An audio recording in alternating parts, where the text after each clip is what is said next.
aider, ça serait une bonne chose.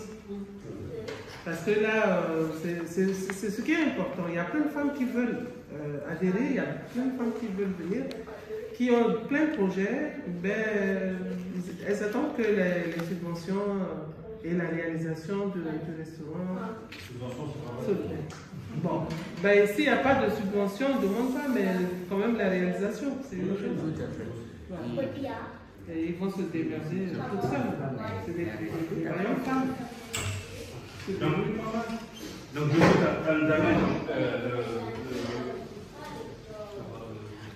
ça nous amène un peu dans déjà, on va essayer de mettre le contexte comme tout le monde est là, qu'on ait au même niveau d'information et que chacun comprenne les attentes, ce qui est possible, ce qui n'est pas possible.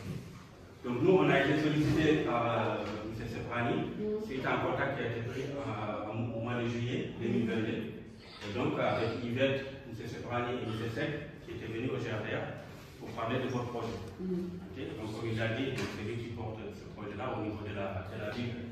Et donc, à l'issue de ça, on s'est proposé, nous, au sein du GRDA, on s'est proposé de pouvoir accompagner le projet, parce qu'on a été sollicité un peu par rapport à Grigny, qu'on a une expérimentation à Grigny. Donc, c'est comme ça que vous avez pris connaissance et que vous avez pris contact avec Roberta à l'époque, et que suite à ces échanges, c'est venu nous voir. Et donc, par rapport à cette démarche que nous avons mise en place à Grigny, ça nous a mené à modéliser comment on peut proposer cet accompagnement-là, mais en tirant les leçons de Grigny et en essayant de voir de quelle manière ça pourrait intéresser les autres territoires. Et donc, quand vous êtes venu nous voir, on était dans cette logique de modélisation de l'approche Grigny pour voir comment on peut les semer sur d'autres territoires, pas forcément de la même façon. Et donc, à l'issue de cette rencontre, donc nous, on a proposé en gros de pouvoir accompagner les mamans à travers une approche qu'on appelle en 3 étapes.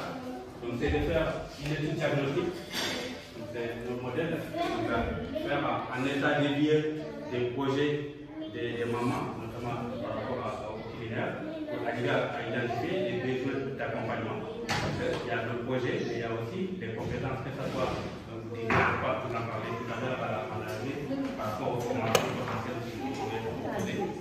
Donc, il y a aussi les attentes de la ville, parce que est-ce que c'est un projet qui va être que pour les mamans ou est-ce que c'est un projet qui va être sur le territoire? Pardon. C'est un projet qui va